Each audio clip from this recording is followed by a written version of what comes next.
잘 진행되는 것 같았던 해공 사업은 시험 평가 과정에서 벽에 부딪혔습니다. 2016년 시험 당시 MQM107 마음속 표적 5개 중에서 2개를 요격하는 데 그치면서 당초 계획보다 개발 기간이 크게 지연되는 일이 벌어졌기 때문인데요. 이전까지 해공의 시험 평가는 굉장히 순조롭게 진행되고 있었습니다. ADD는 과거 홍상어 대잠 유도탄을 개발하는 과정에서 낮은 신뢰성으로 많은 비판을 받았습니다. 또 개발 중 발사 시험 횟수가 너무 부족하다는 지적을 받아 시험 횟수를 크게 늘렸는데요. 2013년부터 시작된 다양한 발사 테스트는 2015년까지 총 22회 동안 성공적으로 실시됐습니다. 그래서 이때까지만 해도 ADD의 연구진과 LIG 넥스원의 기술진들은 해공의 개발이 2016년쯤 마무리되고 2017년부터 추도 생산이 가능할 것이라 기대하고 있었습니다. 하지만 해상 요격 테스트에서 발생한 문제를 해결하지 못하면서 해공 발사 사업은 무려 2년이나 지연되게 되는데요. 당시 해공은 중고도 이상의 표적은 정확히 격추했으나 고도 10m 이하에서 저고도로 접근하는 모의대함 미사일을 제대로 요격하지 못했습니다. 이는 해면 간섭파 때문에 발생한 클러터를 제대로 처리하지 못했기 때문입니다. 해면 간섭파는 전파가 해수면과 충돌하면서 발생한 왜곡된 파장으로 레이더의 모작동을 불러옵니다. 탐지해야 할 비행체에 해면 간섭파가 충돌하면서 탐지 대상이 여럿이 되는 다중경로 현상이 일어나거나 실체가 없는 잔상인 클러터에 파묻혀 제대로 탐지되지 않는 일이 발생하는데요. 이렇게 되면 비행체가 함정에 도달하기 전까지 이를 요격하는 것은 불가능해집니다. 물론 우리 연구진도 이를 잘 알고 있었기에 나름대로 다중경로 현상에 대응한 신호 처리 알고리즘을 해공에 적용했습니다. 하지만 해상 시험장의 복잡한 해수면 상황과 파도 변화에 따른 복잡한 변화가 예상보다 심했습니다. 이는 굉장히 심각한 문제였는데요. 해공이 상대해야 할 차세대 대함 미사일들이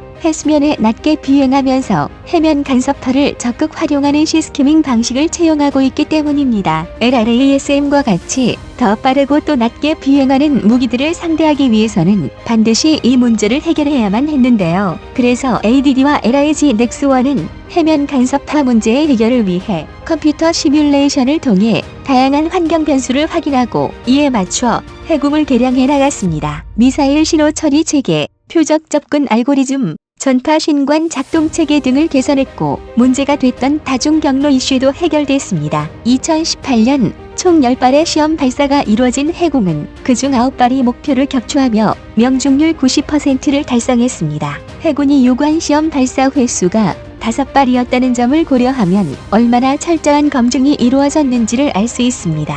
해공은 현재 본격적인 양산과 전력화가 이루어지고 있습니다. 이렇게 완성된 해공은 마음속 항공기, 드론과 같은 저속의 비행체를 상대로 최대 20km까지 요격이 가능합니다. 또 시뮬레이션을 통해 음속의 2배 이상으로 비행하는 초음속 표적을 격추할 수 있다는 것도 입증되었는데요. 현재 본격적인 양산 진행 중이며 올해부터 대구급 호위함, 천왕봉급 상륙함 이외에 기뢰부사람과 보급함 등의 다양한 20여 척에 차례로 탑재되고 있습니다. 해공의 발당 가격은 10억 원 수준으로 동급의 미국 제함대공 미사일인 램 블록 11보다 가격이 50% 정도 저렴합니다. 그런데 성능은 오히려 훨씬 좋습니다. 해공은 천마부터 쓰인 지향성 탄도를 채용해 신뢰성과 고기동성을 한 번에 확보했는데요. 해공의 주요 경쟁 상대인 RIM-7B 시스페로나 RIM-116 램의 최대 기동성은 20G임에 반해 해공은 약 10km 거리에서는 50G급 기동력을 갖고 15km 정도에서도 30G급의 고기동성을 발휘해 충분히 썬번이나 야운트와 같은 12G 회피 기동을 수행하는 초음속 대함 미사일도 요격할 수 있습니다. 이런 해공의 성능을 군 관계자들은 생각보다 너무 잘 만들어서 해군이 당황했을 정도라고 전했는데요. 하지만 해공의 개발이 완료되자 국내 언론에서 매우 강력한 비판이 쏟아졌습니다. 한 언론에서는 해군이 대공방어를 포기했냐라는 논조에 굉장히 강력한 비판 보도를 내놓기도 했습니다. 그렇다면 일각에서 그토록 주장하는 무엇이 문제였을까요? 먼저 앞서 말씀드린 90%의 명중률에 대한 의혹이 제기됐습니다. 해공이 요격한 10발의 표적 중 7발이 시스캐밍 미사일의 기준인 15m 이하가 아닌 30m 이상에서 비행해 시스캐밍 대응 시험이 제대로 이루어지지 않았으며 속도 역시 마하 0.5에 불과해 마음속 미사일의 평균 비행 속도인 마하 0.8에서 0.9에 크게 못 미쳤다는 겁니다. 게다가 가장 중요한 초음속 미사일 요격은 단 한 번의 시뮬레이션으로 대체했으니 이게 어디 믿을 수 있는 일이냐는 겁니다. 이런 비판은 충분히 합리적인 말입니다. 이 비판만 놓고 본다면 상당히 날카로운 지적이며 추가 테스트와 개량을 통해 미사일의 성능을 개선해야 할 필요가 있습니다. 하지만 일각이 주장하는 건 기술상 부족한 부분을 지적하는 것이 아니라 엄청난 개발상의 비리를 비판하는 것처럼 변모했다는 겁니다. 19세기부터 냉전 초기까지 한반도의 역사는 자주국방이 불가능한 나라가 얼마나 비참할 수 있는지를 잘 보여주는 모법 답안이라 할 수 있습니다. 영국과 러시아의 그레이트 게임, 미국과 프랑스의 침략, 한반도 식민화를 두고 벌어진 널 전쟁까지 힘없는 나라가 겪을 수 있는 서러움을 거의 모두 겪었다고 해도 과언이 아닙니다. 그래서 우리 국민들은 그 어느 나라보다 국제사회의 냉엄함을 잘 이해하고 있습니다. 때문에 대한민국은 건국 이래 항상 더 강하고 자주적인 국방을 건설하는 것을 국가의 목표로 삼아왔습니다. 그렇기에 자주 국방은 정치 성향과 독재 여부를 떠나 방향성과 수준의 차이만 있을 뿐 그 어떤 정권도 감히 부정하지 못하는 절대 명제입니다. 그래서일까요? 대한민국의 자주 국방 역량은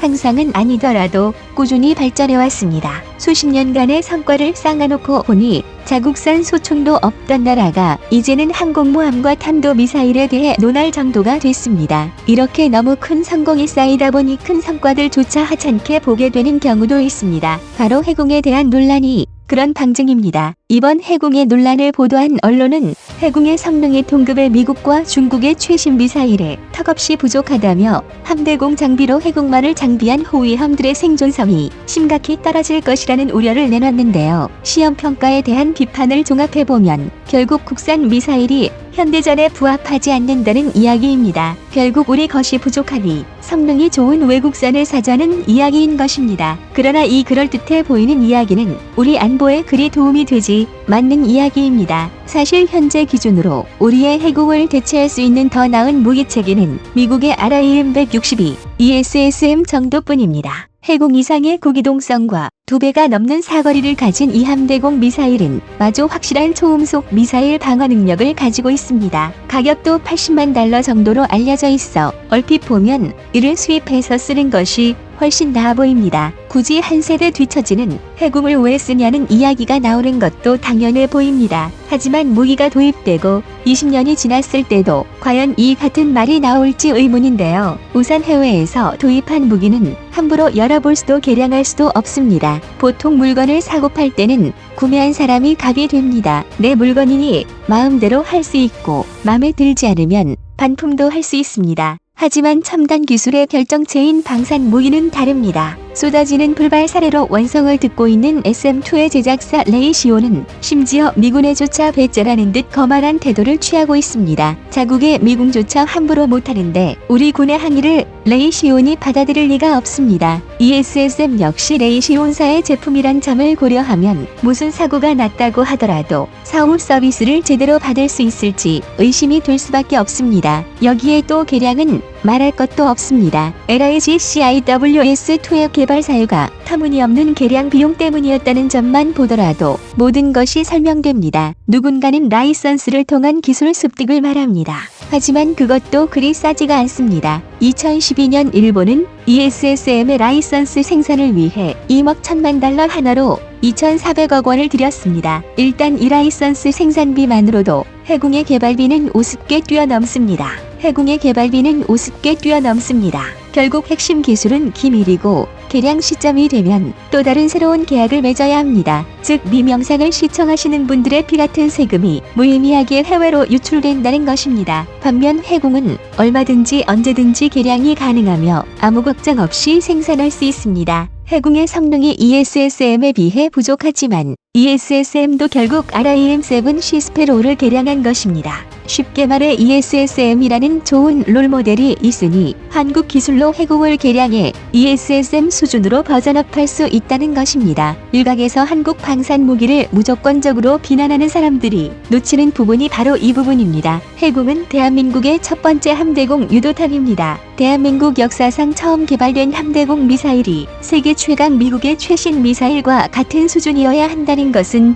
너무나 과한 기대이며 또 국산 개발의 목적을 잘 이해하지 못한 이들의 잘못된 판단입니다. 어떤 산업이든 후발주자가 선두주자를 따라잡는 제품을 단숨에 내놓는 일은 거의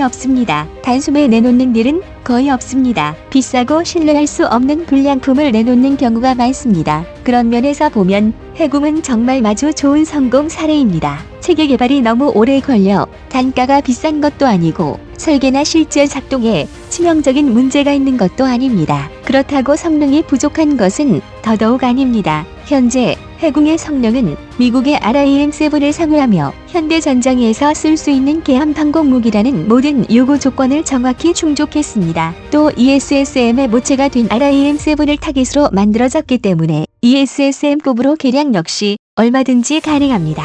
그리고 무엇보다도 미 모든 것이 우리 국민과 기업의 손으로 자유롭게 만들어진다는 점이 중요합니다. 문제가 있으면 바로 고칠 수 있고 성능이 부족하면 바로 개선할 수 있게 됐습니다. 또한 수량이 부족하면 더 만들면 되고 팔고 싶으면 팔 수 있습니다. 외산 무기처럼 발사가 안 된다고 언제 올지 모를 외국인을 기다리며 전전긍긍하지 않아도 되고 전쟁이 났는데 미사일이 부족하다고 쩔쩔맨 필요도 없습니다. 이처럼 방산 시장에서는 꿈같은 일들을 우리 대한민국이 해공으로 이룩한 것입니다. 이 모든 것이 우리 손으로 만든 우리 무기이기 때문에 가능한 일입니다. 2021년 6월 우리 군은 함대공 유도탄 II 사업을 진행하고 있습니다. 문제가 정말 많았던 SM-2 미사일을 대체할 수 있는 SM-6급 함대공 미사일을 곧 개발이 완료될 LSM을 개량한 함대공 미사일로 대체하려는 사업인데요. 탄도탄 방어 능력 BMD까지 갖추어 모든 종류의 함대공 임무를 수행할 수 있는 만능 미사일이 될 예정입니다.